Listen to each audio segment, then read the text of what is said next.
Hello, and welcome to episode 72 of Snap on This, a Marvel Snap podcast. This week's secret homework, resolve to play a card more. I'm your host, LaurenWhatevs, here with my usual amazing, delightful co-hosts. It's a new year, new us. First up, this week, Ben, how was your week in Snap? And keep it snappy. And also, I'm immediately seize back control and say, I've been instructed to not let you be humble in this segment. So please, gloat. Oh, well, I don't know. The way I always feel after these big old tournaments. There was a big old tournament. It wasn't the biggest of big old tournaments. It wasn't Golden Gauntlet sized or anything. But, you know, there are almost 100 of the game's most dedicated competitive players assembled for KM Best's block party. And that was a tournament that happened, and it previewed the new format for scoring that will be used in the, what's it called? The Snowball or something? I think Golden Gauntlet, Snowball, Winter Madness, Fun Fest, Action Party Go. I think that's it. But, you know, I'm a little ambivalent about this scoring change. I don't know if that's what anyone cares to hear my thoughts about. I kind of, when they first announced it, I confess, I thought to myself, I don't think this is bad for me, because I historically have tended to win a lot of my matches. And, you know, these tournaments are all in sort of like conquest format, the friendly battle, the battle mode. And I very often have a lot of cubes at the end of one of those. I think it's just something about the way I play, but like I feel like it's not like a thing that should necessarily be rewarded this heavily. I came out of the Swiss rounds with a very high score, like 91 out of a possible 100 points, and no one else got above 80. So I sometimes retreat for 1 cube, 2 cubes, but yeah, most of my games I was leaving with 7, 8, or 10 cubes, and that was pretty cool. And after the Swiss rounds, things also went pretty well for me. I did some more winning after that. In fact, I only really lost in the finals. I got second place. Was there a really exciting play you can share? Because I didn't get to see. I made some good ones. I made some bad ones, especially there at the end. I also remember those more. Yes. I don't know. It's hard for me not to focus on like how I should do better next time. I ran out. I could tell I sort of lost it by the finals. I was not at the top of my game, and I'm sure all of that was true for the winner. You know, endurance is a big part of playing tournaments. Yeah, I'm not like making excuses. Like the same stuff, the same factors were there for them. But I could tell I was not at my best by the end, and hopefully next time I can prepare myself and manage my energies and all the surrounding stuff so that I can keep it together for longer and do even better in a larger field. I like a lot of tournaments take longer than this one. This one was actually like sort of brisk in it wasn't as many rounds as some others have been, and I don't know. It was a lot of fun. Everyone was a very good sport, and that means a lot to me. That makes me enjoy doing it because, you know, it's it can, I don't know, it's very intense. And I guess I'm not supposed to be humble. I did pretty well. I kicked a lot of butts.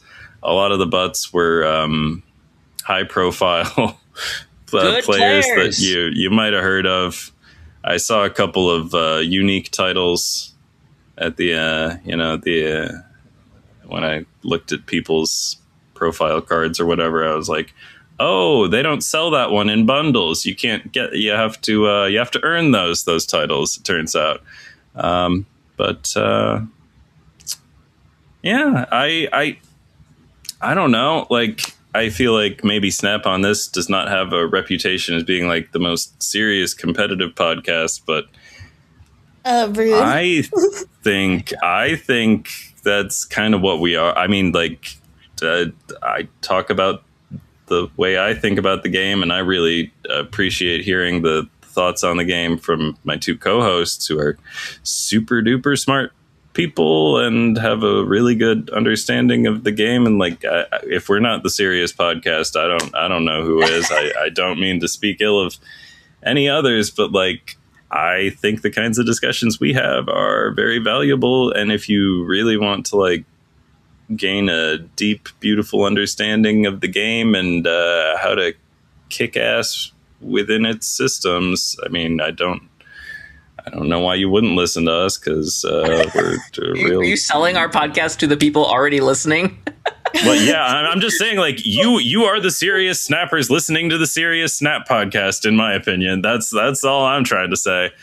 And basically, nobody should have been all that surprised by this outcome. I mean, like, I've been playing in card game tournaments, and I just seem to do better as time goes on. I'm at the height of my powers. I don't know what to tell you. Are we theoretically upset that someone was surprised? Oh yeah.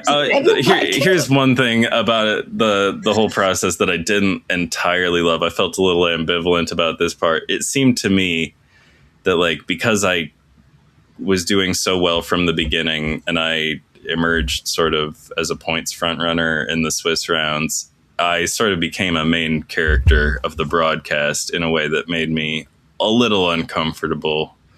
Like, glory to the pod.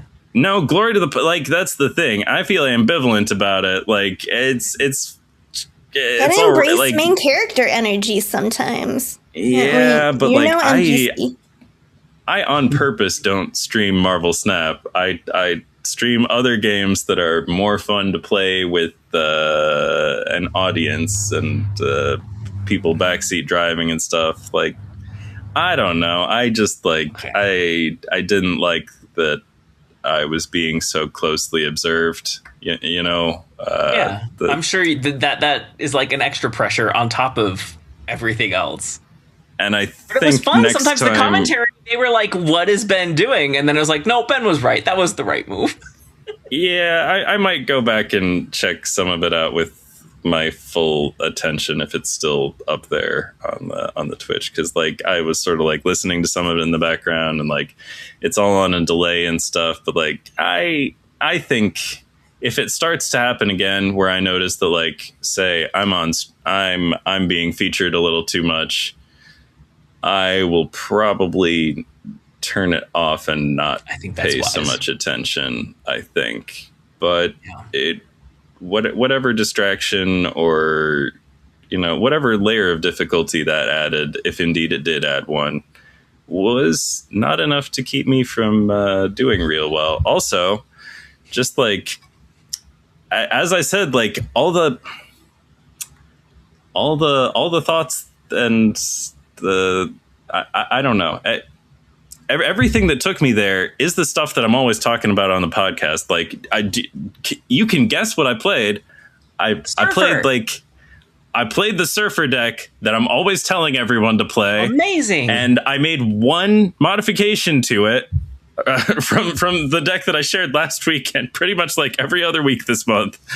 And I did exactly what I said I would the week before last, which is, you know, if I played this in a tournament, I would find a way to jam Copycat back in there. So that's what I did. I cut Shaw, put Copycat back in. I like Copycat. Last week was about everyone giving. He doesn't belong in Surfer. Well, it's tough for Shaw. Like Mavericks, the thing. Like he just doesn't play. Like Shaw doesn't get the good enough return like Carter and Brood. You know, you get to see whatever you give them 3 times over. And like now Mavericks there, and like Shaw just doesn't get the best of anybody's. You know who gives Shaw their best, Surge. Surge is like the only card that really says like, yay Shaw, you know, because it only gives out a +1. Oh, I see. Like Shaw benefits from getting +1 at a time, but these cards like Maverick, like America Chavez, that give like the big old bump, like Shaw doesn't know the difference between a +1 and a +3. Like he's adding 2 to it no matter what increment you're going by. And that's just like, it's very 2023, you know. What were you saying, Ree? Oh, I had several agreements basically to what you were saying, because I put together several surfers myself this week, and I looked at Sarah and I realized like Surge is really the new Sarah for surfers, right? You're always gonna put in like Surge always feels better for me and surfers. And I just want to chime in that I like my favorite, as someone who is still playing a lot of Shaw, and not in surfer even, which makes him feel even better. My favorite eras of surfer are when it doesn't feel like Brood or like there are required surfer cards. Because that means you're like surfer strong enough that you can pull from various you can like build your own surfer, you know? I can build a bear shop. Like, build your own surfer. A little bit of this. Like, who are you and what do you want in it? And when it feels like, oh, you have to have these certain cards for surfer to succeed, then it's very narrow. It's like not fun. I love Build a Surfer. Okay, sorry. Did you have more thoughts about that? I do actually, like very specifically about that, but some of it has to do with, I'm saving some of my weekend snap once I learned that we had to talk about this tournament. Apparently it's mandatory. I might have not done so. But anyway, I built another deck. Actually, I've been building another deck that I've mentioned on the podcast, but have not revealed yet, and I will be revealing it during secret homework. And that's, spoiler alert, it's also a surfer deck, and it only has 3 cards in common with my block party surfer.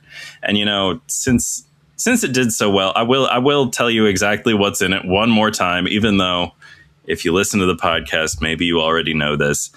The deck I played in the tournament was America Chavez, Surge, Merlin, Brood, Captain Carter, Silver Surfer, Maverick, Hope Summers, Mercury, Copycat, Absorbing Man, and Cannonball. That's right, Cannonball Surfer. That's the one I trusted when it was for all the marbles. You know, when it counted. I did not go with the Spider-Man Noir version or anything like that. I still love Spider-Man Noir. Ran into one in Discard the other day. That put a smile on my face. Some opponent getting wild with it.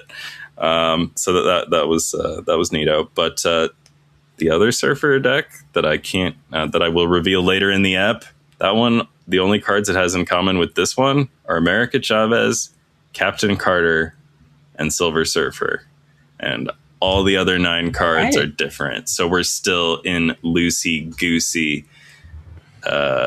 you know, anything is possible surfer, you know, new frontiers, opportunity, environment, hurrah. So I think, you know, maybe other things happened in my weekend snap, but I'm sure I'll circle back to those later should they seem relevant. I'd love to hear about one of my co-hosts. No, you're not free quite yet. First, I want to make it explicitly clear. I've been more or less at this, but like explicitly clear in case you weren't following.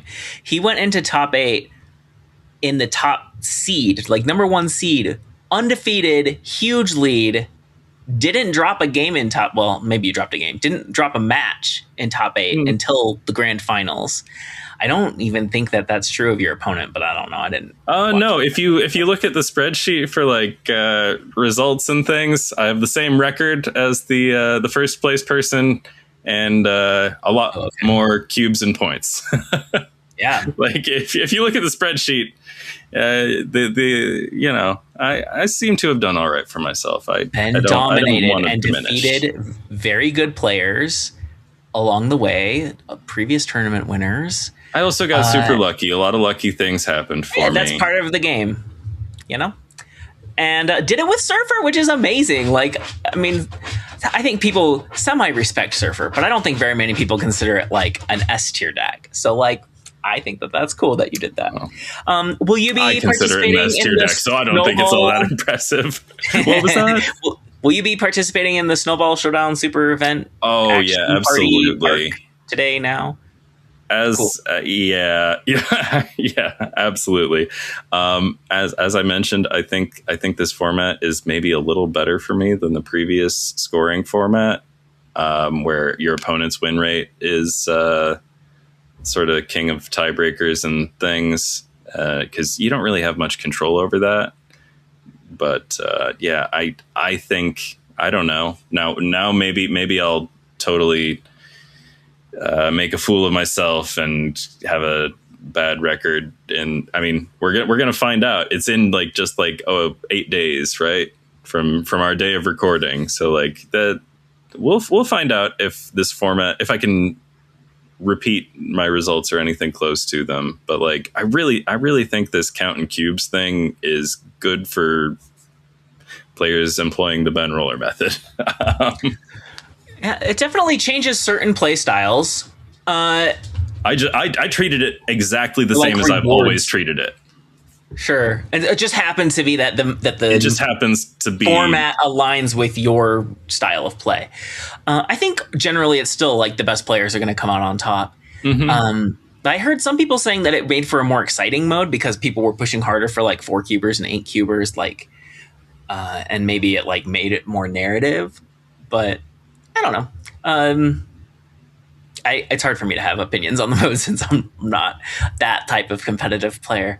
But I'm glad to hear that you had fun, and we'll look forward to seeing you on Saturday. Yeah, more glory to the pod. Woo! Yes, thanks for your great efforts. Oh, thanks. Doesn't surprise me at all. Like when he says like Ben won, second in the team. Like, yeah. Okay, we can pass it on now. Ree, how was your week in Snap? And keep it snappy. Okay. So last week we were recording. I was talking about how I was a bit headachy, and then the next day I was so sick. I was like, I can't even do show notes. I'm gonna have to do that. Oh, I got COVID. I've been so sick all week, and I honestly didn't even play Snap is not a great super sick game, to be honest. Or at least every time I tried, I ended up I just quit every time I was losing, which is a lot. I'm just like, boo. If I can't win with, I don't want to play. And so I did play a ton of Hades.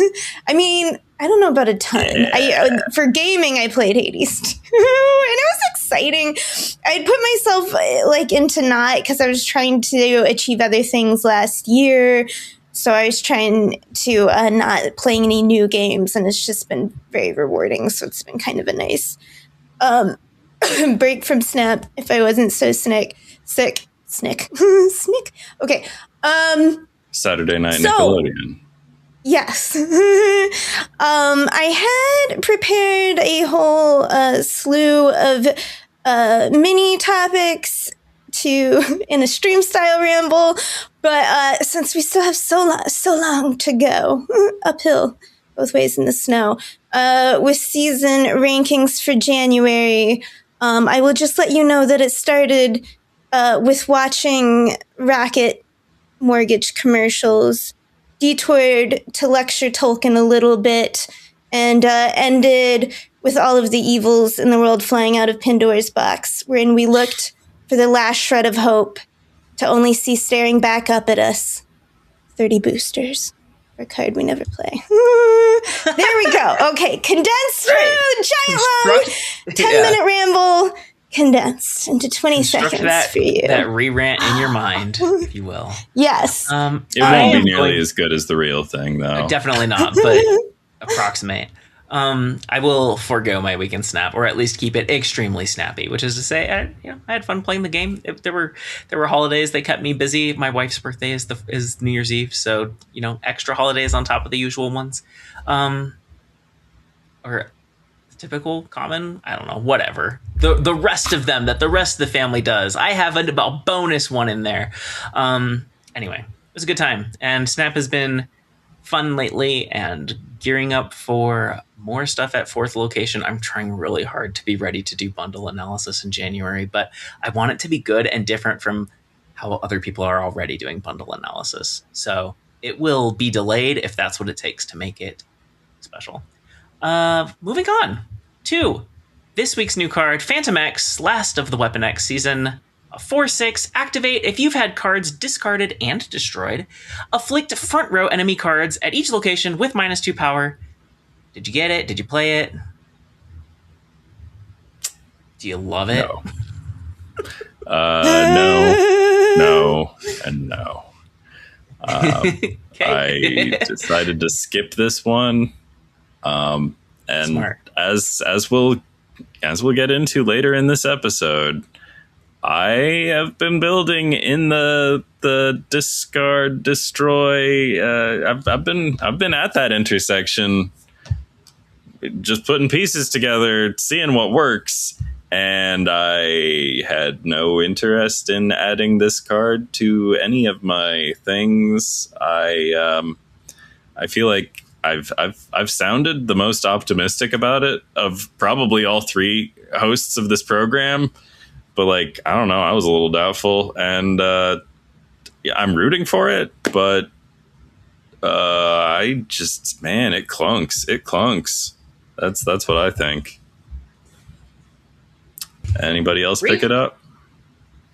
I really haven't been playing this much, and I was even in today, I haven't seen it, to be honest. At all. I've yet to get the haven't seen this card yet. Yeah. Oh, I have been losing to it a little bit. I've seen it. I don't want to make it sound like I didn't see it around, and that I only crush it when I do see it. I have lost to Fantomex. It is a real card or whatever. Minor new card question. Did you guys get, they were doing the login bonuses? Yeah. Which, props to them. There's still, maybe 5 days left in it. And I've gotten it all. And I probably haven't signed in every day. And, making it feel like you can achieve it without needing to sign in every day feels like an improvement. During the holidays? Thank you. Right. Did we get any I remember cards? times in the past missing it. Yes, I just today opened the last one, and I don't have all, I'm not Series 5 complete anymore. So I got Zombie Captain Marvel. That was exciting. Did you guys get Series 5 cards, or were you already complete? I got an exciting one. I got What'd you get? Clea, a card You didn't that have I couldn't. That seems like a Ben card. You remember it. The Flames of the Faltine used to be smaller. They didn't used to be as good as they are now. They're so good. I love when playing with she Flames. released, I could not justify it. I was looking at these Flames of the Faltine doing -2 and costing 1. And they're I so was just good. I don't know about this life. I do not. Isn't that how she But no, shipped? I am excited to have her now, and I will probably. There have been times when I was like, "Do I have Clea?" Because I want to put her in a deck, and then I found that I didn't have Clea, and so I didn't put her in the deck, and now I can do the thing. So I'm pretty excited about it. Teasers for later. I will not spoil anything, but Ben shared a secret deck with us early, and I couldn't resist. I took it out for a spin, and this makes me playing that deck makes me want you to play with Clea, because I bet you will do fun things. So please do and share. I will. I got Lauren's Fantomex. complete. What do you get if you're complete? I got 4,000 token. 4,000 tokens. That's pretty cool too. If you get a pack and you have all the cards in the pack, they just give you the cost of the pack. Plus, you still get the two goodies. So I got boosters and 50 credits or something like that, as well as 4,000 tokens. So it's not bad. No. They're you're so rich, just have more money. I'm that is my experience of how the world works. Right. And, we're all smiling and talking about free stuff, and they should always have something for us to smile and talk about free stuff about. That's what I think. Yeah, that was cool. I liked the login. Good for them for doing this. Yeah. Yeah, the longer one was cool, plus it had some bigger rewards in it than usual. Yeah. Alliance rewards have been worse lately, and maybe that's like part of the balance, right? Is like make Alliance awards worse, but make login rewards better. And I think that's a good trade-off if it has to be a trade-off. I don't know if it has to be. Yeah, they need to fix alliances. They need to make it so you don't have to just keep booting people. I don't know. They need to do some mess. I don't know if alliances really is fixable. Yeah. They're really a mess. There's some things you could do to improve engagement, but like, yeah, I don't know if there's a way that you can make alliances appealing to the super casual players. Okay. Yeah, man, also, we are so privileged. Wait, Lauren and I, in our alliance, we just have like the best. Oh yeah, no, mine is yeah. Premium is like just I feel bad like running. Okay, but no, okay, here's the insane thing to me with, by the way, my team clash ended badly where I didn't finish out the track, which I played every single day. I didn't think it would happen, but I had bought the premium pass. So I felt so bad to not finish out and miss out on tokens and free variants. And then the Hulk variant, which I have a Hulk variants, but it's like I bought the shop pass. So then I spent gold to finish the pass out. And like that felt awful just to feel like so I paid double where it's like I would have just gotten to fastball special and been done or just not even done it otherwise. And then I had all this stack of like in-game emblems, that I didn't like need and weren't quite enough to do stuff. And I was like, oh, let me see if an avatar comes up. I have enough to buy it. And then I got COVID and I just burned like 2,000 emblems. Oh, so they just turned into boosters. Yeah, it sucked so hard. I was like, bad memories of Team Clash. Yeah, But what's insane to me is how much value they put in game on borders. Like, to me, I'm excited to get new variants. I'm like, what am I going to get? And I always go for the mystery variants, and they're like, just as expensive, a mystery border. And I'm like, how is this? I don't know. Yeah. Borders are supposed to be there, like throwaway, like we can give you these. It's fine. That's how they should be. Yeah. Okay, Fantomex. I got Fantomex. I played him a bunch. I saw him a bunch. Maybe I only played him a bunch surely I only played him a bunch the couple days, and I haven't been playing as much since. So maybe people are still playing him, or maybe it was just because he was new. He does get absolutely shit on by Luke Cage. Surprise, surprise. Your opponent can play him on turn 6, so it's like, I don't know. My experience with him is I won plenty of games with him in my deck, but never once because of him. I got him off plenty of times, but that's a sentence. I successfully... I could hear it. I successfully activated Fantomex. That's your new euphemism for the day. I successfully activated Fantomex several times. Didn't matter. I liked him best with Jocasta because then it actually felt like something was happening because of Fantomex. But honestly, you either set, and this is doubly true with the Jocasta version, but you either set up Fantomex or you don't. And if you don't, he's pointless. And if you do, your opponent retreats. And option like 2B is your opponent has Luke Cage or can totally see face up what's going to happen with Fantomex, and they don't care. Like, it's the activate problem. He's really super duper face up. I was super unimpressed. As I expected, Wild Child is the much better card of the two. Mm-hmm. I have actually a thought that I sort of thought of yesterday and meant to say earlier in the Fantomex discussion, but like, it's really it's very convenient for analysis that Fantomex is literally just 2 Wild Childs in a trench coat, like numbers wise, although like the distribution is different, the 18 power is but it really illustrates like what in this one form factor, this is like practical and attainable and useful and like not prohibitive and stuff. But then, like, you know, you're getting twice as much card on your card when you play Fantomex, but like at what cost? Yeah, you're paying twice as much, and you have to do the activate on top of it. And it's just it's not worth it. Just like the difference in like delivery mechanism is so harsh. It's so harsh. So Wild I think Child he could good and card. should be an on reveal. Yep. Yeah. Man. Like he would be telegraphed as an on reveal, because what decks are out here doing discard and destroy? I guess he wouldn't be telegraphed if you did your first destroy on turn 6 as you're playing Fantomex. Like maybe then. But like, isn't it okay if the deck has a chance? I don't know. Stinker of a Series 5 card, if you ask me. A fun card. Also, you don't get anything for half of it. At least Wild Child, if for some reason you're only getting half the thing, you still at least played a 2/5. An excellent which point. is better than a 4/6, I'll say it. Okay. I know, controversial take. Yeah, you are the Wild Child. Typically here we would vibe check next week's cards, but it's a ranking week. Yeah, that's what I'm trying to say. So we're just going to talk about them in a second when we talk about, you know, next month's cards. We are going to move on to ranking the January cards, upcoming Dragon season.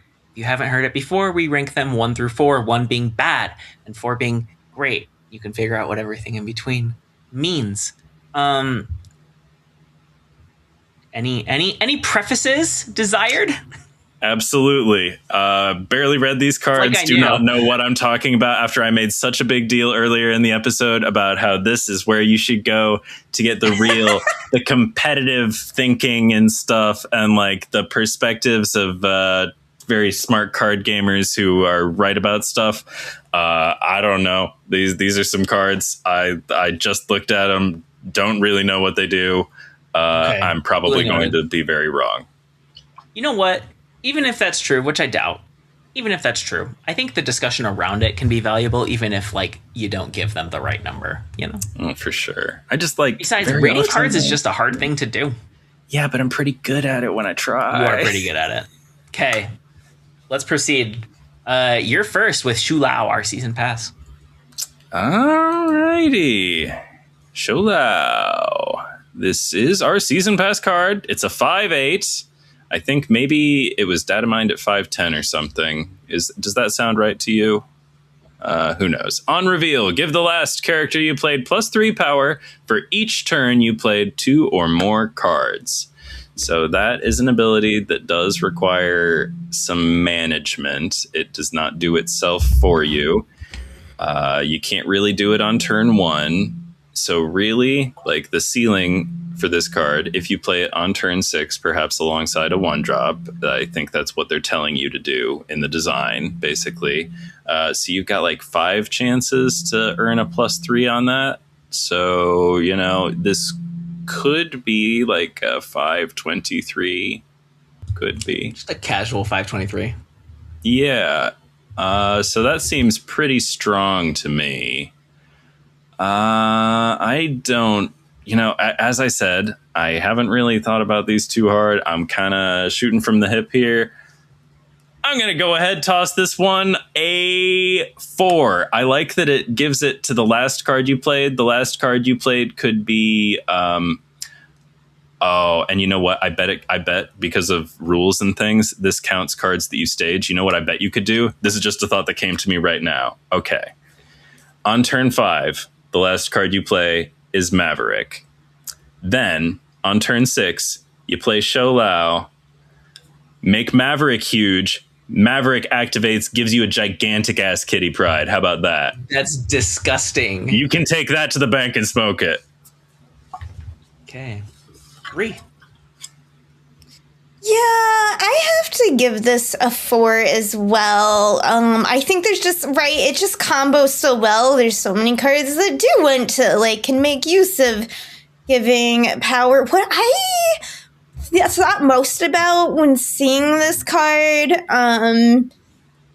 you know, beyond just that it seems strong, is like, okay, when you look at the actual text, they have next to it the plus 0 right now. However, because meaning to show you, the player, how many bonuses you're going to get out of it, because it's not always easy at a glance to tell, which means I'm thinking about, as an opponent of this player with this card that's an on-reveal card that they can definitely wait till turn 6 to play. I mean, right? And there's so many ways to copy on reveals as well now and stuff. It's just like, there's so much good stuff to do with this. And it's like, I'm getting to, it's that conversation. It's almost going back to whether, like what you were talking about with Fantomex, and whether it needs to be an activate or an on-reveal, and telegraph, and telegraphing this, it's like, this doesn't, like, to me, this feels bad from, it's like such a big power that's so hard for an opponent to calculate at glance, right? Like, they're telling you as the player, because it's already, and it's you that played those cards every turn. And as an opponent, I'm going to have to, like, offhand think about adding this into my calculations of the overall, like, it's game burdensome. That's going. That feels where it's like we're all just playing dice, instead of like checkers or something. So, like, as opposed to say, like, we'll be talking about, like, there's another card, okay, Fin Fang Foom later, just to say, but it gives you, it gains the power of front row enemy cards here, and it's like, okay, that's a card you could think about in your head, you know what I mean? And, like, calculate quickly, like, that's a little bit easier, presuming you would know that's in the deck anyway. And so that's what it feels like a big thing that's coming that you can't see, because it's like you don't even have to super deck build for this, because, like, buffing cards goes everywhere. You're like, I don't know. Yeah. Feels like a dangerous card to me. I agree. You've given me a lot to think about how it's maybe not a very fun card to be on the receiving end of. Also a 4 for me. I think it's obvious. The +3 is huge. Seems very likely to me that it's too big, and it goes to +2 eventually. Right? Look at this compared to Spider-Woman. Like, oh my god, like, sad. And when you said your Maverick thing, I realized Shoot Out Target's the last character you played, so you could even play Maverick on. You could even sandwich in a skill, yeah. Like, it's just ridiculous. Yucky. Yeah, it seems really, really good. Even if you don't do shenanigans, but then also is ripe for shenanigans on top of that. Like, what, you play Shao-Lao Grandmaster, does he give it to one card and then the Grandmaster causes Shao-Lao to buff himself? Yeah, I was thinking that. I mean, it is 7 energy, so, like, you'd need some kind of trick, but, like, that's not that hard to do. No, there's a Hope or a Psylocke or a Jennifer Kale or absolutely magic. Okay. Move on to the next one. Our super premium season pass. Okay, so this is going to be Dragon of the Moon, which is 3 cost for 2 power, with the ability on reveal, steal 1 power from even costed cards in all hands. This is, like, honestly a low 2 for me. It's a card that I feel like seems better when you first read it, and then the more you think about it, it feels less and less good. Because, like, okay, think about this compared to Cassandra Nova, right? Like, and Moon Knight are the 2 cards I thought. Also 3 cost cards. Cassandra Nova is going to hit, if you hit her on 3, like, that's a 3/6, which doesn't feel big for a 3, but you're knocking everything they draw, right? And, like, maybe you're doing shenanigans with her and, like, destroying her and bringing her back and doing it again or whatever you're doing, right? Dragon of the Moon is going to get less than that, which is why they boosted it by 2 to begin with. There are times I've played Moonlight quite a bit, and plenty of times does Moon Knight not even hit anything in their hand, just luck of the draw.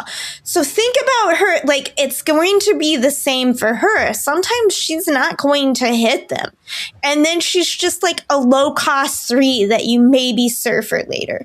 A redeeming thing, I think she will be fine, potentially, and decks that are built for her whole thing about stealing power. You know what I mean? Somewhere where she just fits in. But this isn't just a generic surfer card, right? She's just not strong enough. She needs a strategy built around. So for that, when I'm not like just excited to play you in generic surfer and you're a 3 cost and I'm already like unfavorably comparing you, you know, to existing cards, it's like, sorry, I want to like a Dragon of the Moon, you know, but that's where we're at on it. Yeah, I really want to like her too. She seems like the obvious worst card of the season to me. Yeah, I'm giving her a 1, which often makes me start questioning, like, especially when everybody's low on a card. I'm like, is there something that we're all missing? No. That's not usually the thing that we're missing is a buff that they're going to give it later because we're all correct about a card being bad. Right, so where Shu Lao, I can totally see it being nerfed in a few months. Dragon of the Moon, I can see being buffed in like the week or two after she's out. Like, there was the little nod to the Dragon season during Master Mold's buff last month, and I think this is probably why. Like, okay, you get 2 Sentinels in your opponent's deck to hit. I think, you know, she's synergy with Baron Mordo, but like, is that what you want? Do you want Master Mold and Baron Mordo synergy? No.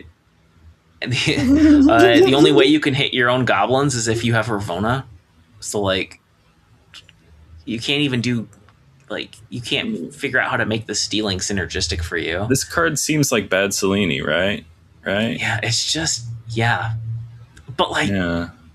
But it's like reset. Like, yeah, I'm sure sometimes you're going to hit every card in your opponent's hand, but more often than that, you're going to hit none of the cards in their hand. And that's just, well, I don't know if that's more often, but I think that probably is. I think there's probably more odd cards that get played than even cards, just like because of the curve of the I think game. that the number one even cards are 2s, and they get played, so they're not going to be around. So I think this card whiffs a lot. A point in her favor, I could see her as a counter to like very specific scenarios where someone's doing something where they're filling up their hand and you're going to play her late and like. But does it even counter, or does it steal 1 power here and there? Like, is that a counter, or is that like showing up? Right, you I'm hit just her. saying You there's hit their whole scenarios hand. where she'll be a lot bigger, you know. But what's a lot bigger? Like, maybe she's a 3/6 or like. I was trying. Yeah, right. Like, I This card want to doesn't do like her, enough. and I just like. It just doesn't do anything. It's like, This so card it's is either very second small and dinner does nothing. Yeah. So is SD being super duper conservative with this card, or is there something that we're missing? I think they just don't understand. They don't have a very good understanding of what makes cards good. I've thought this since like the zombie season. They don't actually know what makes cards good. I mean, like they'll buff their way to it. I'm sure this card will improve once they make it a 3/5 or whatever. Yeah, or Steel 2. Or Steel 2. Yeah. But this card doesn't do anything. It's the rocket pad of cards. Yeah. I really liked the Cassandra Nova comparison. I think Laufey is a good one too. It's like Laufey is so much more predictable what he's going to do. Mm-hmm. Yeah. I don't know. Laufey gets results. Okay. Oh yeah, this is a 1. I don't know if I gave it a number, but it's a 1. It's Stinky Poo Poo. Okay. Lockheed, a 2/1, Series 5 in that first week. End of turn. If you played a 1-cost card this turn, afflict an enemy card here with -2 power. Another card that I would really like to like. This is a cute little dragon buddy, but I don't think he's doing enough. Like, I agree. even if you get him every turn, which very hard to get him on turn 2. So say you're getting him 4, 5, 6, 3, 4, 5, 6. He's a 2/9, and that sounds like a lot, but we have lots of cards that can do that nowadays. Yeah. Yeah, it's just not good enough. And you know, in a world where there's Shadow King and Luke Cage, and like, there's just, what if you don't want to play your 1 cost that turn and you start thinking? I don't know. I think he's not great. Even though there's lots of 1 cost that you want to play, right? Like put him. And Kitty Pryde is the obvious synergy. thematically, but also all the one cost skills that are popular these days. Like very easy to do a one cost card each turn. You get a Merlin out there or whatever, but just not doing enough. 2 per turn is inadequate. Yeah. So what was the number? Was it 1? My number's 2. 2. Yeah. I think it's playable, but just like, why would you? Yep. Whose turn is it? You.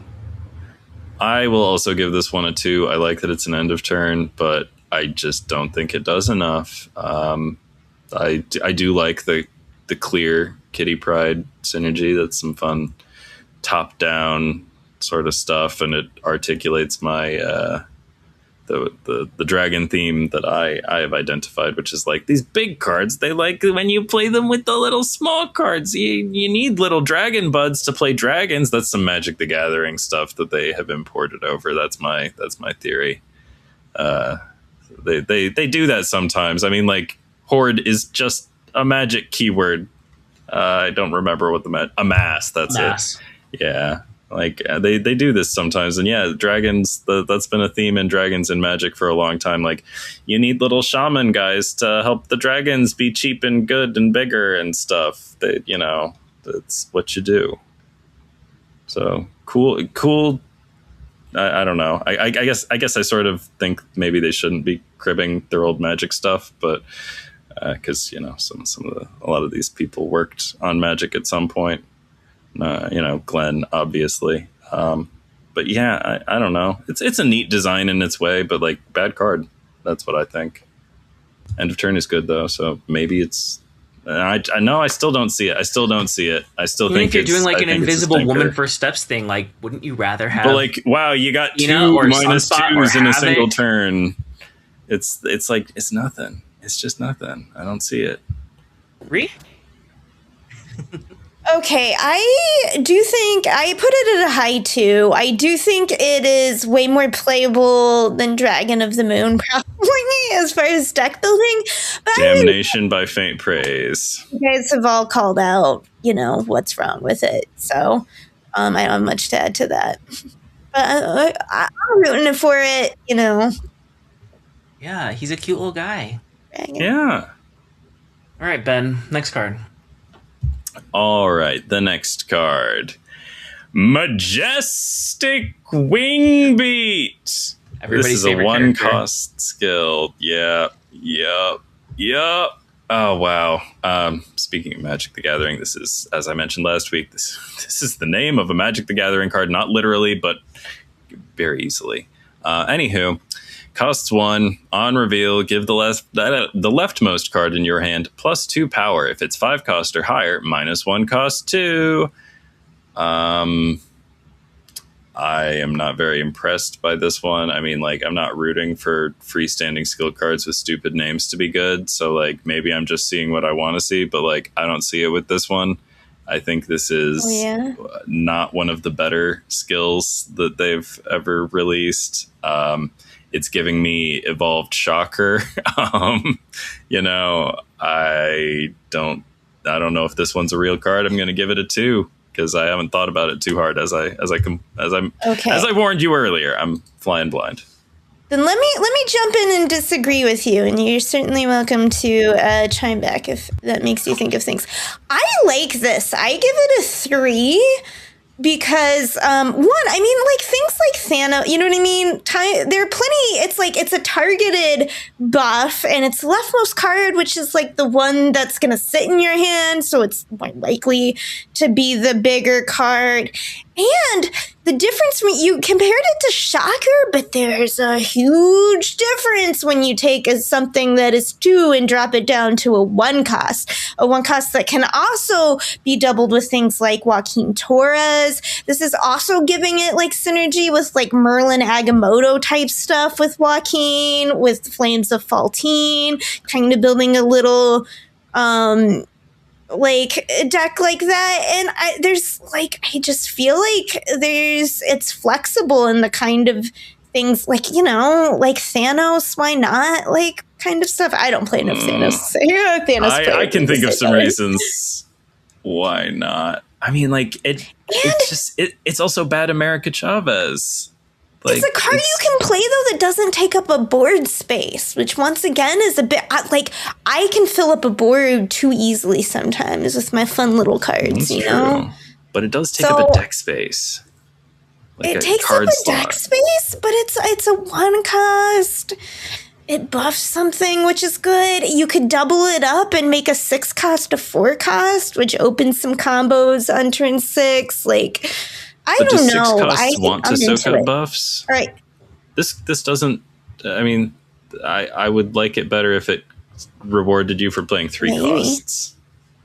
If it said reduce it if it's a 3 cost. What if you're hitting Panther with it? Right? That's like the best use case I can think of. They don't even know that you're gonna. I don't know. I think it's fun. Lauren, split the difference. Tell us what you think of this card. I've been in both of your camps.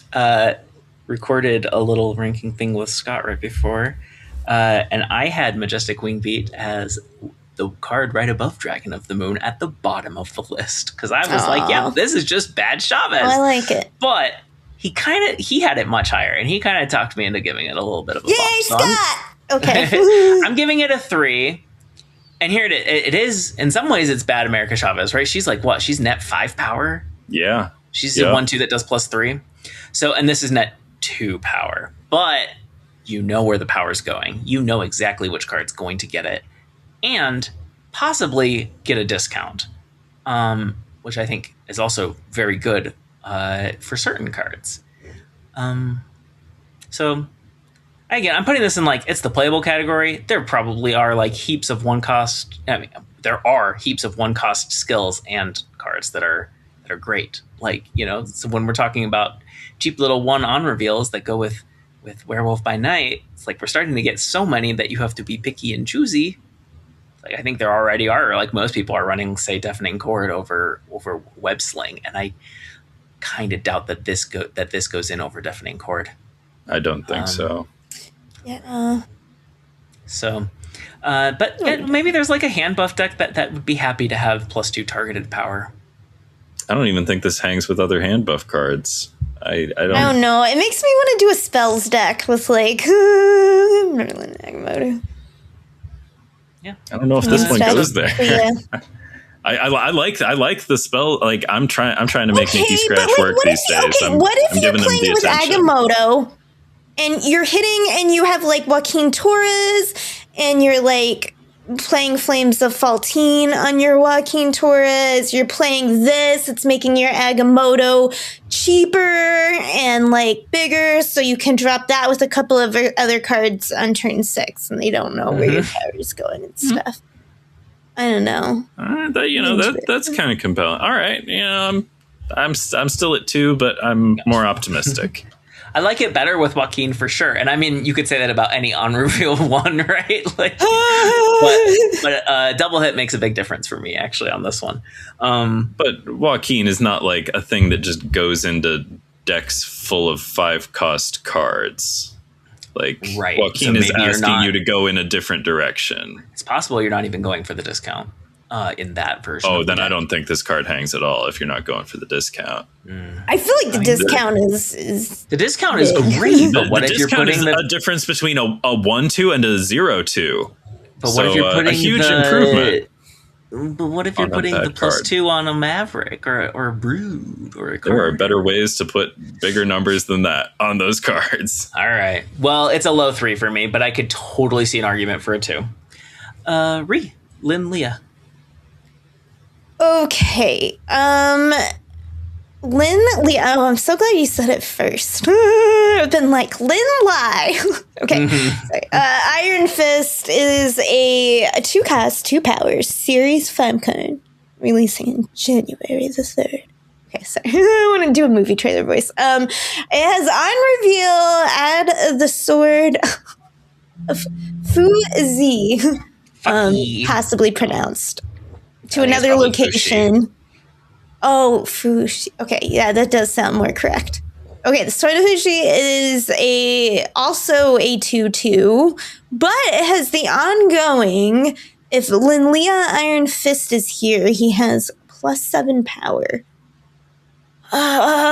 This is I feel like I've given too many cards too. Everything's like mid to me. I'm like mid. But to me, this is a card you want to move. And we already have lots of cards that like to be moved, but don't themselves move. So it's like, I don't know that this is better than one that will continue, that you're trying to move multiple times. Also, it takes up 2 slots. And when you're playing move type stuff, you usually want like as much of an open board as possible for moving purposes. But perhaps this is another chance. We've been talking about like different move styles of decks where this is more of like a fan fey where it's like, let's just move things once or something. I don't know.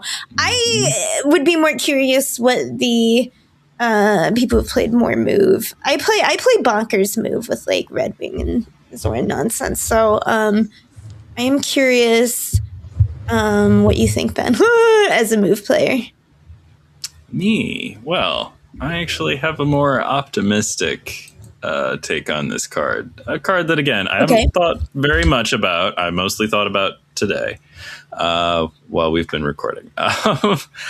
And you know what I think about this card? I think this card is an Aurora friend. I think that, if you're doing a move thing in an Aurora deck, you really don't have to make a huge commitment there. It can just be like a little bit of stuff. I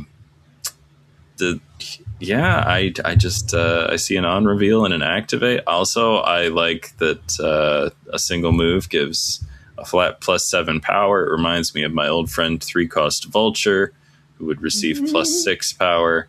Although Linlia has, there's really just the one time you move it onto the sword. But also, vice versa. Or vice versa. That's true. And there are a lot of ways you could do that. I mean, like, are we playing this with Fanfare? Probably. That'd be cool. Fun thematically. Also, Heimdall is very likely to help them end up in the same lane if you want to finish there. But like, no, I kind of like this for Aurora stuff. Like 211 is pretty good stats, right? And like the very only good chore is moving a card once, and like I'm pretty comfortable moving a card once. I don't know exactly what the deck looks like, so like I can't speak with the utmost confidence, but like this just seems like a good card that there's no reason it shouldn't work, right? Like I like 211s.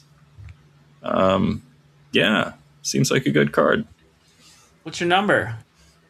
Oh, 3. Okay. I thought this was going to be an easy 4 for me, like second or third best card of the season. But I've been thinking about it more, and I have to give it a 3. Because it does get very big, right? And like 211, we're getting big enough that we're actually competing with some of the other good 2s.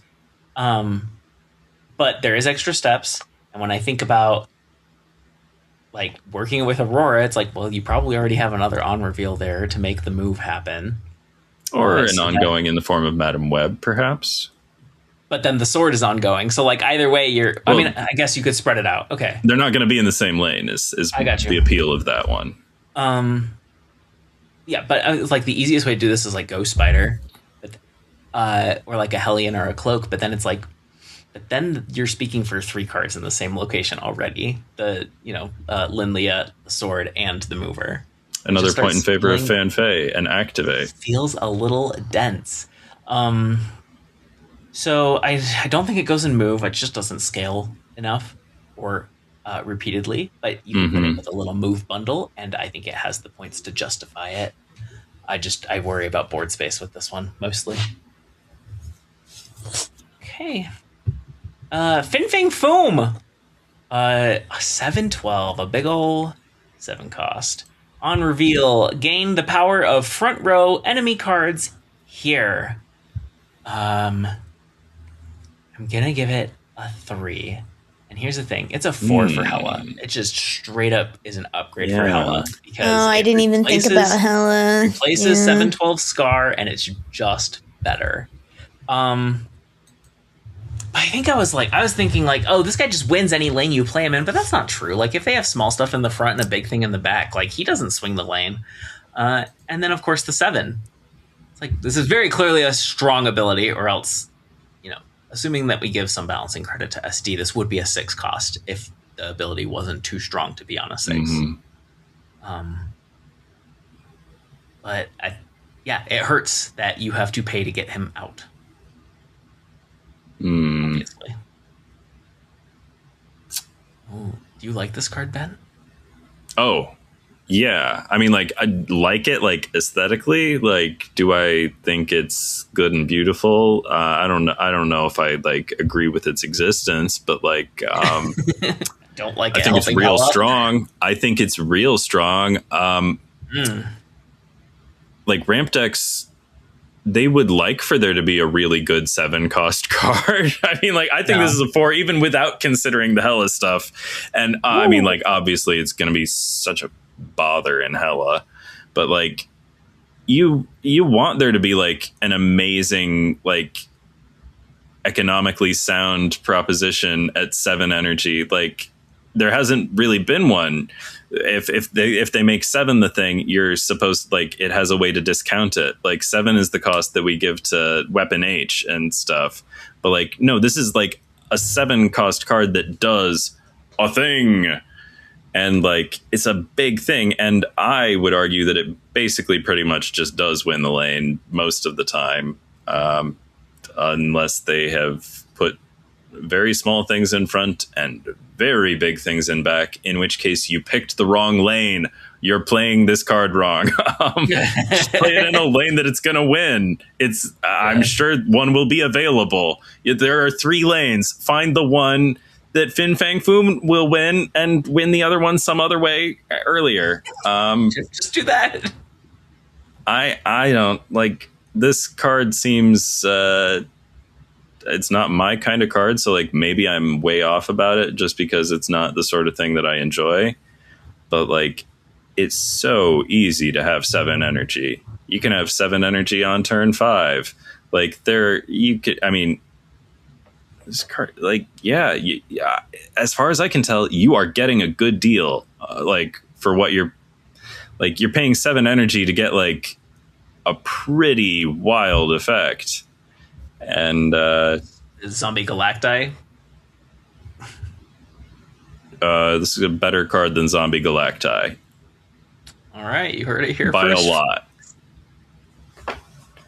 3? That's my opinion. Yeah, I'll give it a 3 because it's not free. You do need that energy. But yeah, like, this is a lane winner. So once you have that, and you don't need other synergies once you have that energy. So like Wiccan, honestly, I could even see this making like Jennifer Kale more playable. Since you're specifically, that gives you a lot of time to prep and have that. I was sitting here giggling because I was thinking, I'm like, when I first read it, I was like, oh, this is the card that wants Majestic Wingbeat. Like, you don't want your Fin Fang Foom, a flightless penguin, and just think how good this would even be if you could hit it, with like multiple times in some way with a Wingbeat. So, but yeah, I agree, because it's like, to me, you're playing this to win the lane because it'll win the lane, and it will win that lane. Presuming you just need a couple other little cards there first to just like pad you above. You soloing lanes out here with this? Very often, yes. I think so. How are you soloing? Oh, because you're gaining. Yeah, it's plus 12. Whatever you're they right. got you in can front solo is it like covered because you're gaining. They have to have more than 12, or they have to have 12 or more power in the back. Yeah. To beat your Fin Fang Foom. That's the whole life commitment. Like, they have to be trying really hard to beat your Fin Fang Foom in that lane. Yeah. I didn't even think about Hella, but like, the first things, I mean, besides like playing around with like a spell deck and Majestic Wingbeat and stuff, I can see it fitting there. Like it does make me want to put it in my Wiccan Galactus First Steps, because that's just like a finisher, which is what Galactus First Steps is in that deck. It's like, you know, your finisher, like it's gonna win a lane, hopefully when it hits, presuming you like built it up. And this is just like a backup for that, or better. You know what I mean? It's probably better than Galactus First Steps. Yeah, so it's like, I don't know, maybe I should have just straight up given it a 4. I mean, you do... It comes out of nowhere. It's going to feel bad if you can't play it, you know, and it's dead in your hand, but... But you're going to be able to play it. 7 energy is Babytown Frolics. I mean, you got to put multiple... You can't just put, you know, it's like... Plenty of times Wiccan was my only extra energy I was getting in that deck. And if I didn't draw Wiccan, I wasn't getting that extra energy. Well, then you're not playing Fin Fang Foom in that deck. But that's what I'm saying. And that makes me change the deck to make sure to guarantee, which is why it's not like I don't think it's super, super free. You still need to like make sure that happens so it's not a dead card in your hand. I feel like if I put it into my Surfer deck, I could play Fin Fang Foom anytime. Just with the acceleration stuff I've got there. I've got Once in Future, I've got Surge, I've got Hope Summers. Hope, I mean... Yeah, I knew about Hope. I was wondering about the others. Okay. That's like three things. Like, I could play Fin Fang Foom any Surge game. Is so good. Do you not care if Surge hits him first and your Surge is just locked up for the rest of the time? Nope. If Surge gets one hit, Surge is fine. Okay, she's good enough. Sometimes I play Surge, polymorph it right away. Who cares? I got you. All right. Ben, with our new Shang. New Shang. That's what he's called. Shang-Chi, Master of the Ten Rings. Game start. The 10 rings starts in your hand. Oh, yeah, 3/5. Game start. The 10 rings starts in your hand. On reveal, unlock their potential. Ooh, unique text. Oh, unlock their potential. These words don't have rule significance, but I mean, we can tell. We can use context clues to know what that does. There are 2 versions of the 10 rings. It's a card that will transform after you unreveal your Shang-Chi. So the regular ass 10 rings that you get at the game start in your hand, not on the board.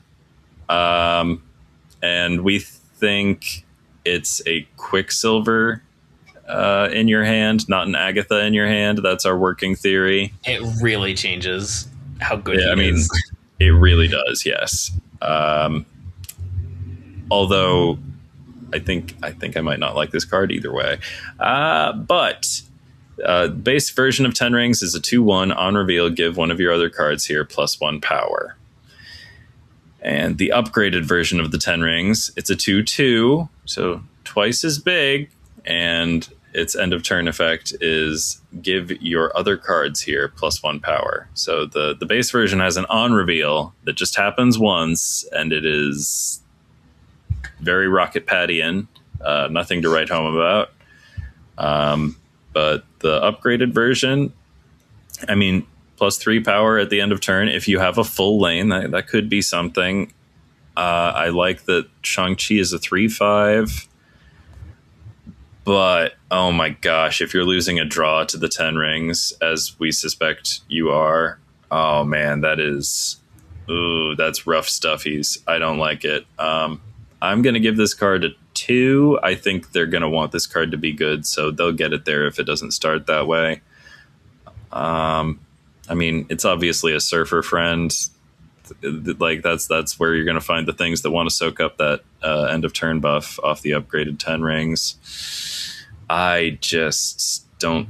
We just have better things to do nowadays in Surfer than wait for this contraption to assemble itself. I just don't. I don't think it's real.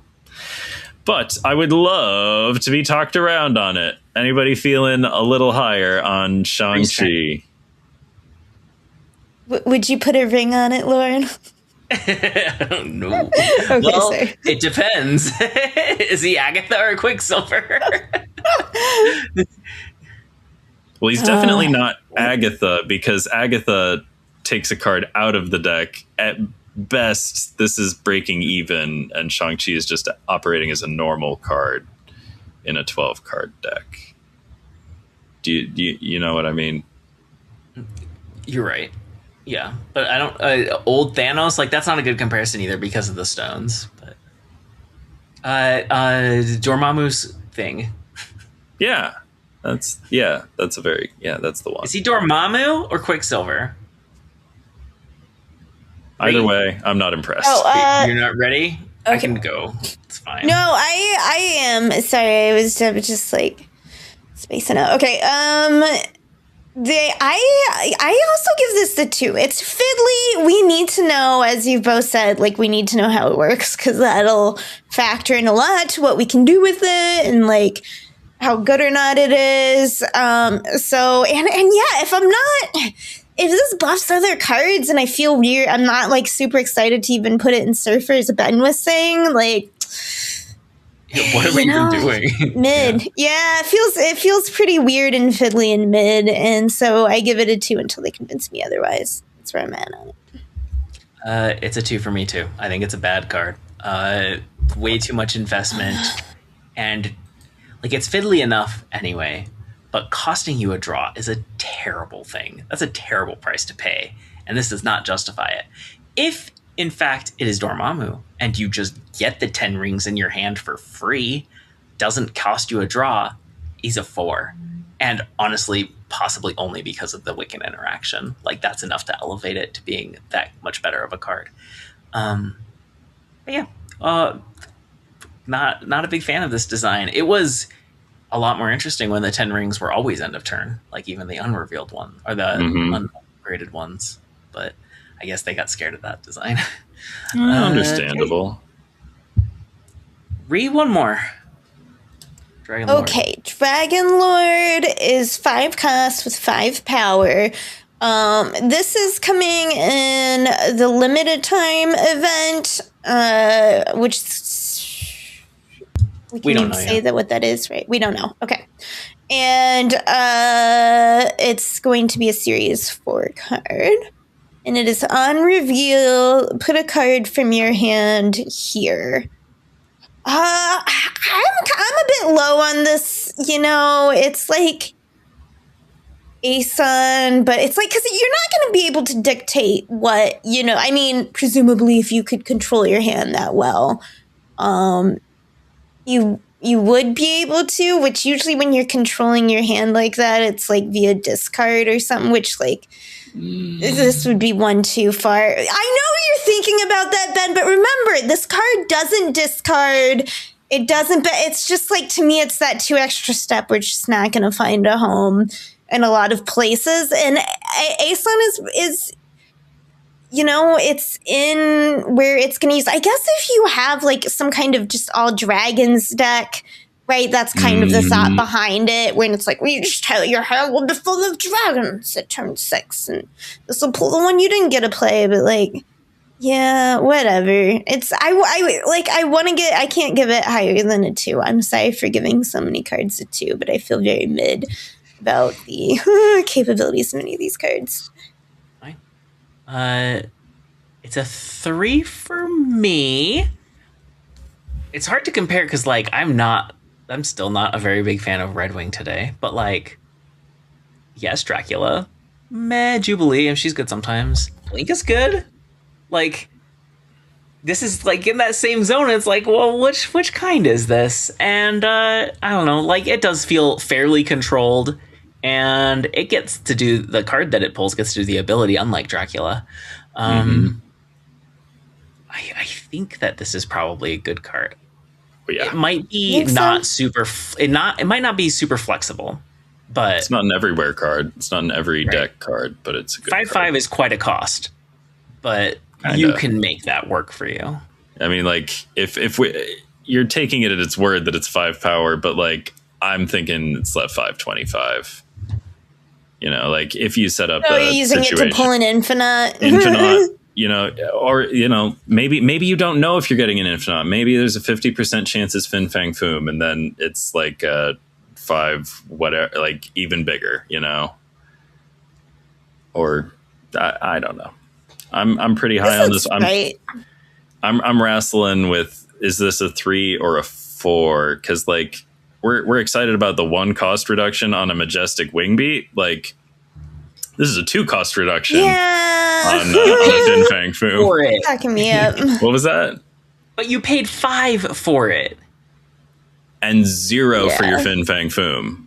I understand. Well, okay, yeah. So it's a 7 energy discount. Yeah, so I'm saying like you're getting 2 energy off the like, I got you. know. I also, you can, this is an on reveal. You can do those more than one time, and that's pretty cool. Also, you do this on turn 5, that gives you a whole turn to Absorbing Man or to Grandmaster and get out whatever your other big things were that you didn't see, you know? Yeah, but what if it pulls your abs, man? But then your lane's full. Well, that's another point in favor of Grandmaster. You play it on the side, then if it pulls your Grandmaster, let's just try that again in the middle, you know? Fair. I really like, I don't see how this card isn't. It just sounds a little too breezy the way you describe it. Well, thanks for reminding me about Grandmaster. Cards like this in a lot of card games, and like they're never bad. Is my experience. This is just like a very I think Blink is like probably Jubilee, the closest card. I think this is better than Jubilee. Well, yeah, you know what it's pulling from. Being able to see what's in your hand versus what's in your deck is like, that's a different level of control. But I think Blink is the closest point of comparison. Okay. So I guess I'll give it a 3, because I've already given out some 4s today, right? What did I give 4s to? I gave 4s to Fin Fang Foom and Sholao. So yeah. Man, yeah. I mean, I guess I'll give this one a 3. You can't control what it pulls. What if it pulls something you didn't want? I don't know. Look You're only playing cards you want to pull. 5/8. It gives you. Okay. You probably don't play it with Sholao. It's hard to say. I think it might be a different kind of. No, I'm just saying comparing it as both 5 cost cards. What you're doing with 5 what energy. You get for the yeah. I think they're actually kind of similar in that view. They're also just such different decks because Shula's asking you to play 2 cards a turn. But Shallow is easier to target, like what you're looking for with it. Yep. Probably. I'm just saying, I've played a lot of like Sun, and I get this goes in a different deck, so it may not be as chaotic, but it's like it's never what you are. And Red Wing, it's like it's hard. It can be hard to like get it to pull what you want sometimes. I think this is a lot better than Red Wing. I think just being able to be standalone and not requiring synergy is like, that's worth the 2 extra cost. No homework. No hoops. Okay. I'm gonna ask my usual question, and I doubt either of you are prepared for it. Which one of these are you most excited for? I'll go first so you can think about it. I actually don't have any of these that really stand out to me. So I'm going to kind of cheat and say like Shulao I think is probably the best and possibly the one I'll play the most. I'm kind of excited to have a big payoff card that rewards me for playing little cards because mostly I just like little cards. Mostly is doing some work there. I like Cersei and Valk and they are not little. Dragon of the Moon, I'm excited for because it looks awful. So that looks like a fun card to figure out how to do something with. But like, really, how cute is it to like, I don't know, master mold twice and then you get 4 extra power up? Like, it still just seems really restrictive. That is the fun thing to do with it for sure. That's a neato. So then I think that leaves Dragon Lord as the best shenanigans card, the one that I will be doing the silliest things. It does silly things. That's what it's for. So Dragon Lord is my final answer, but there's none that's just like I'm looking forward to that week. Either one of you, Ree? So for me, it is always follows. It's like, okay, the one I would probably like just play because it's powerful and seems fun would be Fin Fang Foom, but that's the one that'll get spoiled because it is too good and everyone will play it and that won't be fun. So my like less good cards that will hopefully be less played would be like Lockheed because I do love Kitty Pride. I've always wanted to do more with like Clea and like those kind of shenanigans, like I said, with the spells. And the same with Majestic Wingbeat, although I do think even though people are low, I think because it's a Series 4 and because it's a 1-drop and because it's a skill, I think we'll see a lot of people playing it that week. I don't think we'll see a lot of people playing it for a long time, though. Like, maybe then more for me. I think it's an okay. I think you'll have this one all to yourself. Assuming I can get it. I don't know. The thing is, I don't have enough. Like, I have to like buy things right out anymore, and I don't have a ton of tokens. So we'll see if I'm able to get it. Fair. Ben? I think as far as cards that like I would actually play, I mean, I have been experimenting a little bit with playing some big cards. I had a deck this year called Jimmy Eat Energy that I played for a long time, and it's still assembled. I could probably still play it now, and it plays big things. I guess I probably will play some of these big ass dragons. So like, I think maybe Fin Fang Foom. I'm excited to see the big ol' dragon from Maclu 4 or whatever. I don't know. Mm-hmm. The other card that the card that I'm probably more likely to play is Linlia. I'm sort of excited. I mean, I think it's an exciting season. I'm not personally very excited for any of these cards in particular. You know, like I'm not seeing a Maverick on this list where I'm like, oh, I know what to do with that. I'm gonna play that till the wheels fall off or whatever. Yeah, I think Sholau's cool. Dragon Lord is troublesome. Maybe I do want to give that one a 4. I don't know. Like lots of exciting cards. But yeah, Linlia, I'm likely to play, and Fin Fang Foom seems very strong and maybe fun. Great. Dragon Lord wins for, like, you guys talked me up the most. Like, all of the other ones, I'm kind of like, yeah, that's what I thought. And Dragon Lord's the one I'm like, maybe I was too low on this one.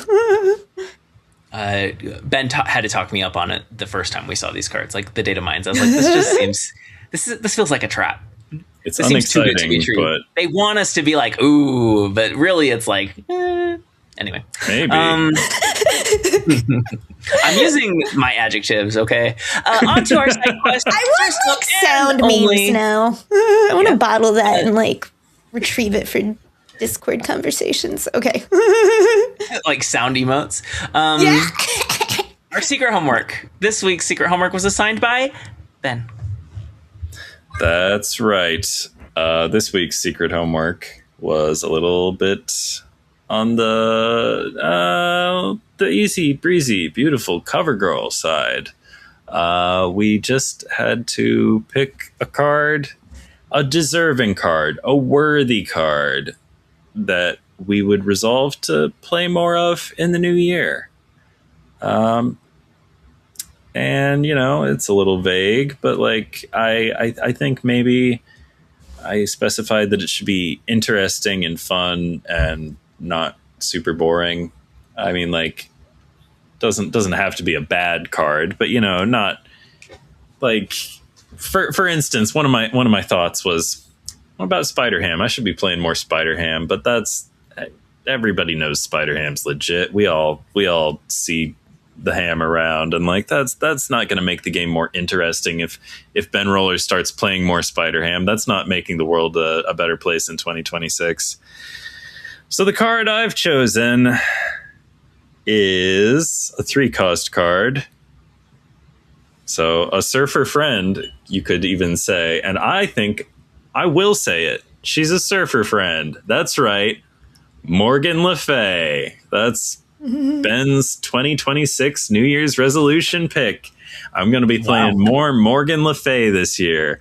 Last year, I tried her like once when she came out at 4 cost. I had a deck.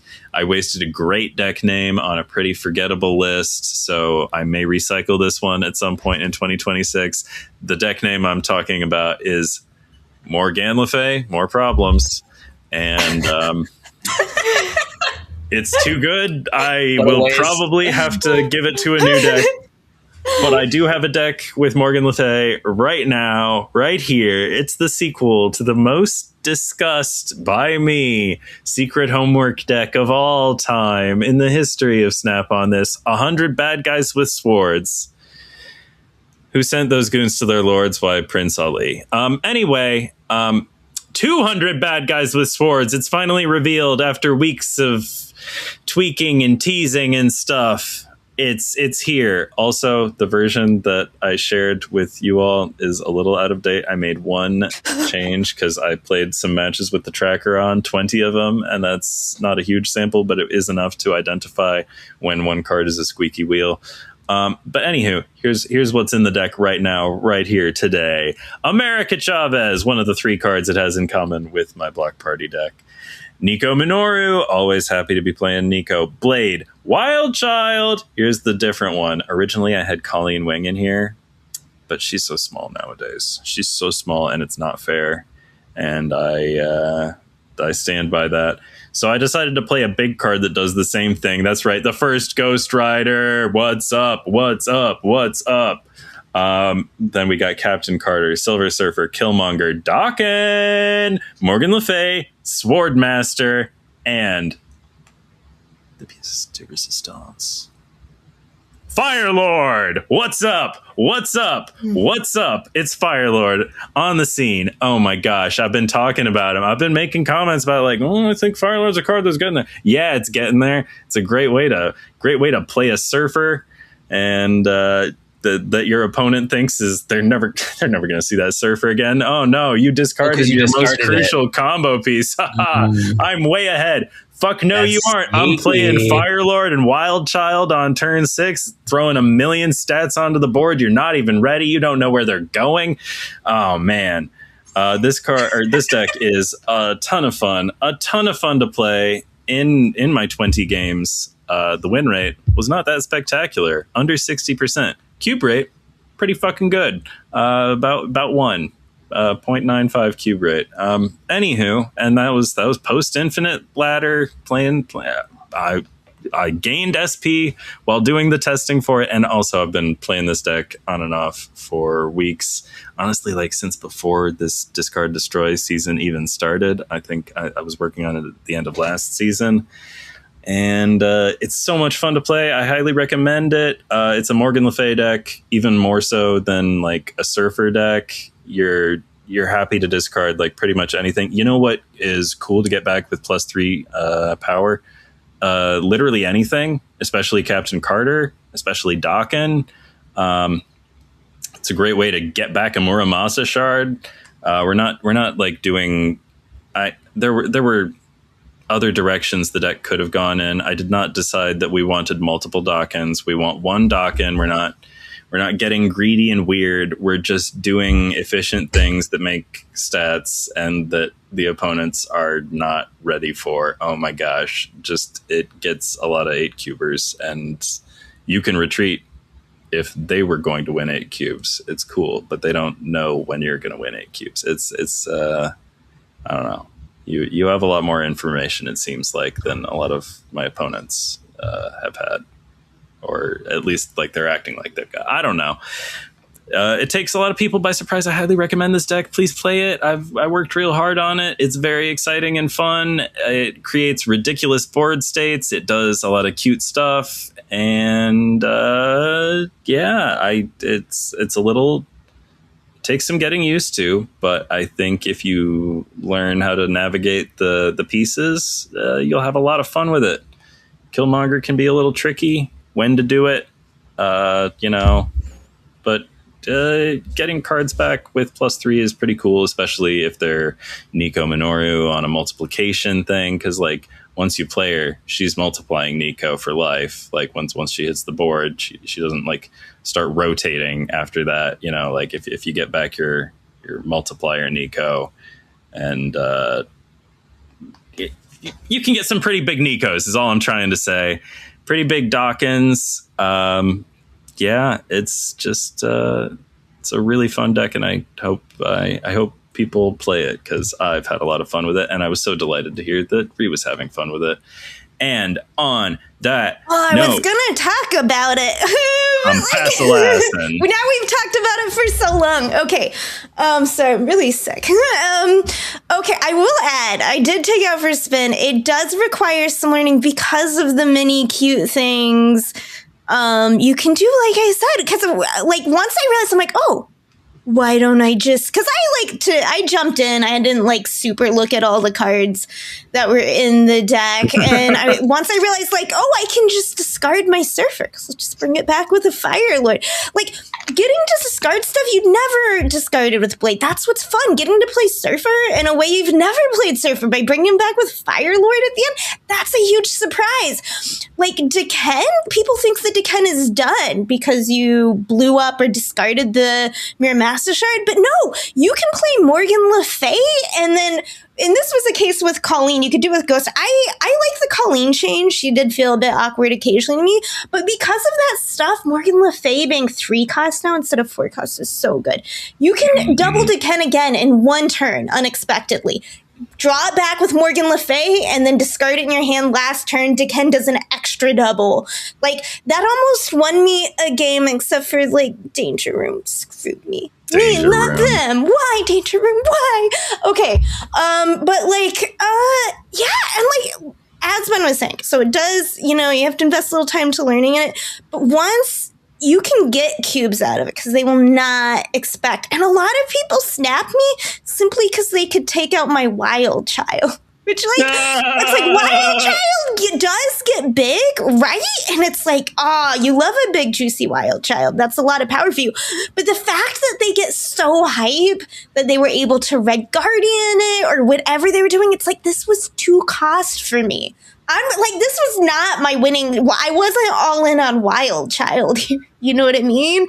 Right? As you know, Ben, you put it in the deck. So, Yeah. like, yeah, and Nico stuff is always, like, good for, like, I miss when I don't put a location changer in a deck anymore because I see Limbo enough.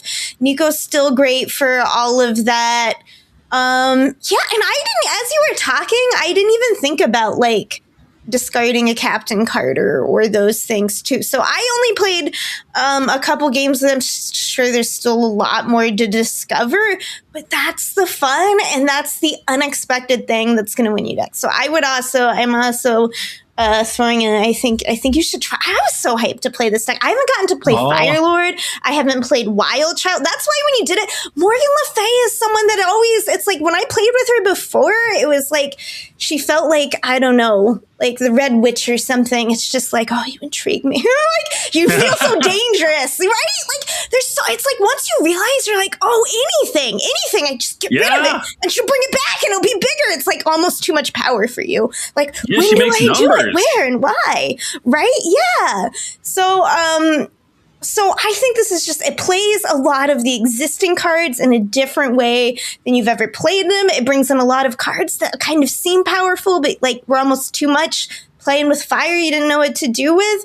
This is a really creative, like, cool deck that has, like, drawn me in when I have, like, not been that excited about Snap in a while. So, Shucks. 5 stars. Okay. That sounds So fun. delighted. For- I have one okay, small for tip mine- that I forgot Oh, yeah, to go for mention. it. Let me know. There are only 2 sources of destroy stuff in the deck, and one of them is Nico with the destroy spell.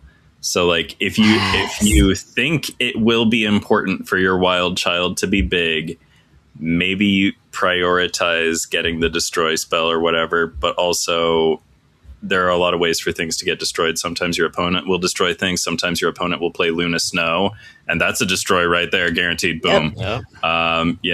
Collapsed mine, all kinds of locations. So just, like, be aware that your deck has more discard sources than destroy sources and behave accordingly. But also, if your Wild Child doesn't fully max out, I mean, it's just Wild Child, as Ree was saying. Like, there's so much more going on. Although I have really never had a problem. Like, the Wild Child is always 2/9 or more, having soaked up some stats from other places. But yeah. Sorry. Someone tried to Shadow King my Wild Child. I was like, did you read the card? Yes, I've seen that too. It's very silly. Also, it's so good when they Shadow King the Dokken, and then you just Surfer and double it again, and then like they're still looking at a 3/12 Dokken after they Shadow Kinged it once. Oh man, it's a fun deck. But Ree, I'm so sorry for interrupting just for this. No, you're good. What else you got for us? It was a good tip. The very first time I played Nico, I think when I played the deck, was like she just lined up perfectly to play the mirror, to blow up the Mirror Master Shard to draw 2 cards. I was like, Nico, I missed you, my darling. Oh, I love Nico. And this is kind of thing, like the more you play, the more of those little puzzle interactions you can find. It's like a mini game in itself. Very fun. Okay. So my New Year's stuff, I picked 3 little mini things because, you know, it was vague and this is what I was thinking. I didn't have one big topic. I was looking through the cards and I was thinking about tech and I'm like, you know what I want to play more of or deck build more of with this year? Armor, right? Like, armor, like, really fucks, like, in the old early days, she really fucked up a destroy deck. I remember snapping so many times on a destroy deck because I had armor, right? She's utility with a Tuma, with other things. You could save her to drop her at the very end on a Death Domain and win if they don't know. Because she's just, honestly, unless you're playing some deck, which not many decks just default run armor anymore, right? She's a surprise now. Correct. And I feel like she's still got a lot of utility, and I never put her in decks anymore. And Shang is out there now. Again, I guess he's never really, he's never gone that far, even now that he only hits 1 target. So she's the tech I want, classic tech. And I like the character. She has tons of great splits, and I feel like she's underutilized, maybe. So that's my card. Another goal I had was coming back to my old fave, Moon Knight. I want to play more Moon Knight. I want to do more. I remember one of my first big decks when I had, when I was spending a lot more time in the Snap community. Doing stuff was like a Moon Knight Helicarrier deck. And I miss that. I love making people discard all of their stuff so they can't stay there. Because people still don't expect that. People still feel infallible until your Silver Samurai, hits their Knoll or their Zola and ruins their plans. And the thing is, I feel like my problem is Khonshu made me weak. Reliance on the gods has made me weak. Not in Hades 2, though. It's made me strong. Okay. But because now I do less. I usually am only pairing Moon Knight with Silver Samurai, and it's not enough. It's not enough to ruin their day. Also, I miss helicarriering and getting a shield kind of rush. I get to have both things I love: making people discard all their combos and getting to play a bunch of shield cards improv. So hopefully I can do that. I was looking at it earlier today and I'm like, let me try and plus Snap real fast for the pod. And I'm like, how do we even do this? I used to do it with Loki. And I'm like, what was Loki's even ability that we always played? What was he even back then? I don't know. But it's how viable is it anymore? But I want to have fun. And I can't find a way to build that. And then lastly, I was thinking the problem is when I start this week and I'm not feeling well, and it's I even just want to get in my missions and get out because I don't have a comfort deck. That's one of my goals. Find another comfort deck so I can just get in, play my missions, have a good time. What's been coming in is I'll come in, I'll bring up my newest iteration of my Party Buffs deck or something else, and then I'll lose and I'll pout and leave. Just close out the game. I hope your statistics read that, Snap. Should have let me play bot first, given me a free win, made me feel good. It's just sometimes it is just like that. You just come in and you're oh, can I play a game? And then you just I opened the game up and I lost an egg. And it was valid. The reason I lost was Danger Room. It was just you didn't do anything wrong. I knew what I was risking, but you take the 75-25. For the audio listeners, Ree did a funny face and stuff. Okay. Okay, so that's so. I feel like if I had, like if I could, nothing will ever beat the nostalgia. The nostalgia of Storm Nebula Dracula. Because now it looks was rosy. a deck. I played that one. That was like my first Infinite deck, I think. I did my own Moon Knight deck most of the way, but it was such a scrappy, silly deck that I finished it out with Storm Nebula and wrote it in, and it was like so relaxing, so soothing, and now there's nothing. So I'd like to find something like that again. And that was like my gateway drug into discard. The gateway deck, the Storm Dracula thing. I used to play it for missions. I was like, I'm not a discard player, but I suppose I need a way to discard cards for these missions. Right? The seasonal ones.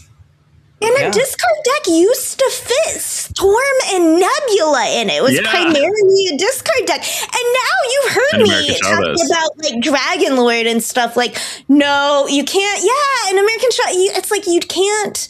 Well, that was like really old. The old 6'9" American Chavez. Okay. The Queen. Right. Yeah. All that stuff used to fit. And now it's like when you're in on Discord, you're in. It's like, anyway, interesting times. Okay. So those are some of my Snaps year resolutions. Lauren, would you grace us, please? Sure. With your card choice. I had 3 cards come to mind. They are all cards that I have loved deeply in the past, but have played very little this year. 2 of them are cards that have made me laugh out loud more than any other card in the game. Cersei's up there, and I still play lots of Cersei. But Storm, who you just mentioned, I don't think I'm going to resolve to play her more, but yeah, she really got ruined for me. Not just since she got nerfed, but also, definitely, what was she, a 4 cost for a while? I hated that. Yeah. Definitely an example of paying the sins for, another card. Paying for the sins of another card. Literally just that interaction, right? Like not even... Storm has really just been like so unappealing to me ever since she just became the War Machine Legion card. And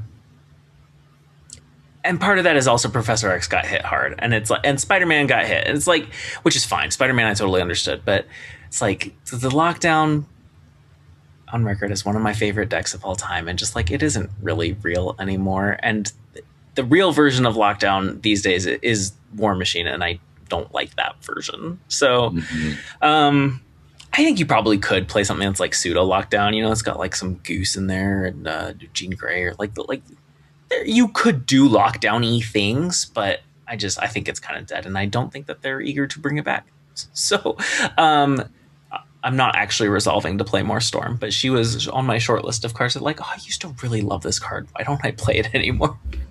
But she had good reasons. The other 2, Quake and Legion, all-time super duper fun cards. I've loved Quake even before she was good. Well, okay, she was always good, but I loved her even when you had a player in the middle. Partially because of Storm. Thanks, Storm. And both of them are cards I just don't play that much. I was like trying to think, why don't I play these cards very much anymore? I think part of it is that they're both good turn 6 cards, and my comfort deck plays Cersei and Valkyrie. And it's just like, it's too hard. I can't play Quake and Valkyrie unless there's a magic or something going on. So, and my resolution is to find more ways to play Quake specifically is the one that I'm like locking in. But I also want to try to get more Legion in. It's just like cards that are super duper fun. I will be looking for opportunities to play them in decks that I make that aren't necessarily my comfort deck. Yeah. Fun homework. I like that. You'll have to share. I want to play more Quake too. I put her in my Avengers deck. I'm just like, oh yay! Finally an excuse to play Quake. And as extra credit, I have a 2026 prediction about one of our New Year's resolution cards, and it's armor, and I bet it's going to 2/4 by the end of the year. It does seem like a good candidate. I can see that. Mm-hmm. Would either of you like to make a New Year's prediction thing? If one has occurred to you while we've been discussing these cards, I don't know. I was just like, I've got a thought about one of these cards. No. We'll get a new game mode this year. That's my prediction. Yeah. I don't know. Seems it's likely. possible. I think they're going to slow down a lot. They have their stable of game modes, but Draft is one that they've mentioned before. That's what I was thinking, right? Didn't they say they were working on one? Yeah, it was like Some point. 2 Decembers ago. Yeah. So maybe they'll crack it. I look forward to seeing a major game mode. If they ever do another one, I look forward to seeing that instead of just the little modes. Little modes are fun, but Anyway, I assigned next week's homework. I'm doing a design challenge. We haven't done one in a while. I don't think this is one we've done before, but if it is, I'll change it. I want you to design a tech card. I'm not a super big fan of tech cards, but maybe it's something that addresses a pet peeve of yours, or just like a gap that you find, or even maybe something that you think would be fun. We don't have to be super picky about the definition of tech card, because I know that is a gray area for sure. Polaris is a tech card. Sure. For some people, in some situations. If you liked what you heard and you haven't already, like, comment, subscribe, feed the algo, feed our souls. Leave a comment on YouTube or Spotify. Come join us in the Speakeasy. It's our little corner of Discord, specifically the Snap Judgments League Discord, because we're part of the Snap Judgments Network.